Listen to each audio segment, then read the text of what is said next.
The Backrooms. The party's over. Entity number 68. Frowning husks. Revision. Partypoopers. Smiley face. I remember how that damned creature cornered me, biting me with the sharp mouth on one of my arms. I wasn't able to scream, cry, or physically react.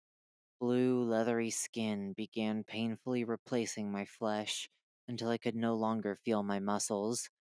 All I could do was curse in my mind and curse at the world. To my horror, my mind retained its humanity, and I saw myself as the monster I became, a reflection that shouldn't have been my own. I cursed at myself for having survived the transformation, while others didn't. The others had the chance of embracing mindless monstrosity, at least at peace with their new purpose, and effectively dying as the people they were with dignity. Why did I end up different? What went wrong? My skin was rubbery and disgusting, and I felt compressed by it, as if my old body was turning into remains. Nothing I attempted managed to put a stop to it. I had to learn everything back from scratch: how to walk with my oversized legs, how to communicate with my mind rather than a mouth, how to recognize and accept myself. It was difficult, but I pushed through thanks to others who were in my same situation. We met over time, all of us confused and scared. We decided to stick together out of survival, only to start treating each other like a family, our last string that kept us sane. Even if I knew deep in my heart I was still human, I no longer felt like one. I struggled to believe in that humanity, as every inch of my now monstrous body was tormenting me into forgetting who I was. The inability to hold a pen properly, or to cook without pathetically dropping the things I'm holding, is one of the most agonizing experiences I had to endure. The fact that I'll never be able to see my expressions in the mirror, or even sing a song again, is further salt in my wound. The backrooms are truly a vile realm, but I will not let it destroy me, even in this new form. I am loved.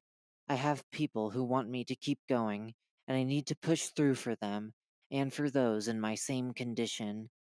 This is why I'm fighting with all my might to be heard, to have our voices heard by others. I want everyone to know we are still us, even if this condition is debilitating. Even if sometimes my mind screams at me to escape from this leather skin prison and reach my wife up above. Even if we now are frowning husks. Greetings, and welcome to Base Alpha. Pencils and a notebook have been supplied to you in light of this meeting. You may use those for communication, Mr. Reginald, but please maintain a distance between the two of us. Thank you, Miss Molly. I'm grateful that you decided to listen to my request and allowed me to come here. What do you think about my proposal, then? Writing an article to ease the tension around you all is a great proposal. However, as you may know, we'd have to classify you as entities. Not to mention that we'd need to respect a certain protocol regarding what you choose to write. We will supply you with a computer, but at the same time, we will keep a close eye on the writing process. Is it necessary for us to be classified as entities? A formal article wasn't in the plans, especially because it may not share our message as greatly as we wanted to. Wouldn't it be fit to classify this as a phenomenon or another category? Mr. Reginald, the others were very clear about the precautions we have to take. Something too personal will lead wanderers to grow far too trusting. Regardless of what you were in the past, what you are now fits the classification of entities. We classify any being as such, even if they are almost like human beings. You are aware of the concerns regarding the nature of your proposal, aren't you? This isn't a ploy, Miss Molly. Our safety and dignity is on the line. We are targets of entity extermination groups and are treated exactly like partygoers. We are not trying to harm anyone, and this isn't a tactic set up by them to hurt more people. We just want to live in peace and be part of humanity again, like we deserve. We want to be treated normally. Here's the thing, Mr. Reginald. While I can assure in some way or another that you and others like you are not a threat, that does not leave the possibility that those creatures won't decide to use this newfound discovery to their advantage. They are intelligent and cunning entities who have caused a lot of deaths and problems. What makes you think that they won't adapt accordingly to this situation and not stop carving their mouths as a whole so that you both will be completely unrecognizable from the other? As soon as people begin growing fond of you all, their safety will be on the line. There is nothing we can do regarding how other groups approach the situation aside from trying to monitor you. We are charitable, Mr. Reginald, but the safety of people is our responsibility. Are we not people? Not the same as us, no. Your hearts and memories may be those of a human, but your physiology isn't human. Your physiology is those of beasts who are still capable of transforming others, regardless if you are not mentally like them. Not all transformed people are kind. One of them may not have a good nature, and they can attack and transform unsuspecting wanderers who are not careful or distrusting enough. This isn't a matter of being people, but it's a matter of the danger posed by malicious transformed people. All of you are unpredictable, regardless of what is said and shown, and you will be regarded as such whether you like it or not. I understand, but at the very least, all we ask is to be able to affirm that we are not monsters. I'll take that into account. Do you understand our terms? I do. Very well then. This article was posted under the supervision of the Meg and is deemed not malicious or dangerous. Carefulness is still recommended when approaching these entities. Signed, Agent Molly, Meg, Concord Entity Classification System. Habitats. Level 231, the City of Resources. Others. Indexed Entity Threat Score. Danger 2. Intelligence B. Class Chimeric. Properties Viral A. Reality altering. And benevolent. A human being is not recognized by their exterior, but by their mannerisms, their likes, and their heart. A human will always be one, so long as they maintain the essence of their identity. Who are we? Image caption. A close up drawing on how we typically look like. We are human beings that have been transformed by partygoers. However, instead of turning into one of them, we became defective instances of them. While blue-colored partygoers do exist, in rare instances, we are not the same as them. Our transformation is deemed incomplete, and thus we are marked as a subspecies of the regular partygoers. The Meg calls us frowning husks, or simply Entity 68. Our defective nature comes from the incomplete mental degradation that all transformed humans endure. Our bodies were successfully changed, but the transformation seemingly came to a halt when it began affecting the mind. While we don't know the reason on why this could have happened, we theorize that it must be due to the incomplete development of the phobic centipede within our bodies, and the incomplete mental connection to Partygoer Zero. The phobic centipede and Partygoer Zero both influence the transformed host's behaviors inside a regular partygoer, but we are not influenced by either. That also means that we are not influenced into carving mouths into our faces in order to imitate the centipede itself, and other behaviors, such as engaging in parties. Due to the underdeveloped phobic centipede, we are incapable of manifesting full balloons like newly created partygoers do. We are also unable to use quick short range telepathy between each other. In order to communicate, we require a lot of time and effort.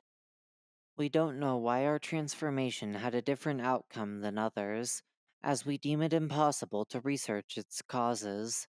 What most of us theorize is that it had to do with biological anomalies that solely affected blue variant partygoers, which means they are more unstable than the others and more prone to fail a complete transformation upon biting a victim. However, we will never receive a confirmation regarding the truth. What do we look like?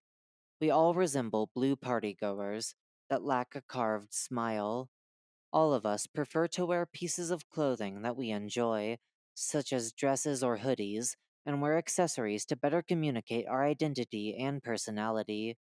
What we all share is a blue mask with a frowning face that the great majority of us wear, which we use to separate ourselves from regular partygoers, but also as a provocation against them. We find their actions to be repulsive, and our frowning masks symbolize the opposite of their permanent, manipulative smiles. These are the only ways for us to appear different, as our biology and regular appearance is almost the exact same as those of our malicious peers. Always remember, frowning husks are only true ones if they lack a carved smile. Partygoers are unpredictable and could attempt to mimic us to lure people to their demise, so please exercise caution. How do we act?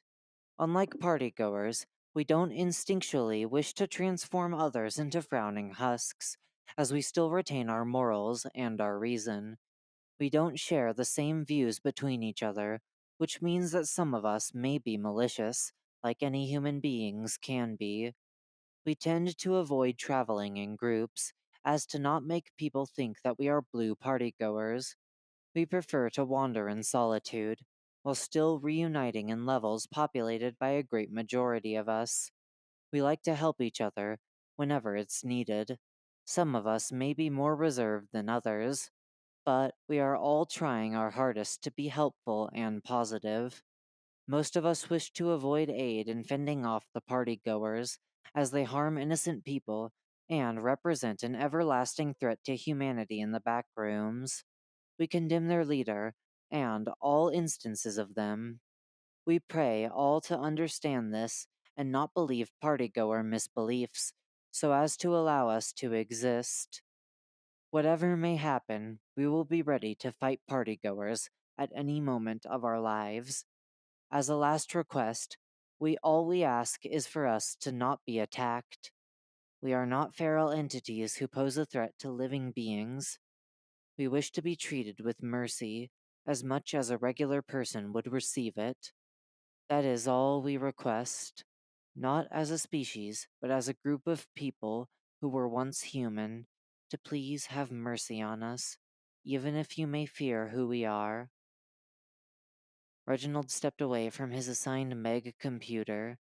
He found typing on the keyboard to be extremely difficult with his transformed hands, but he was able to push through and succeed at the very least. It was already a courtesy for the Meg to allow them to borrow one in order to write this article, so he couldn't exactly complain. Regardless, it felt humiliating to speak of himself and his companions in such a formal, cold way.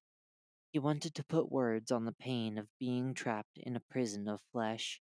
He wanted to plead humans to speak to him and the others. He wanted humanity to call them by their names, and not by a species. Yet he was bound by terms and visible weariness from others, unable to speak, unable to scream.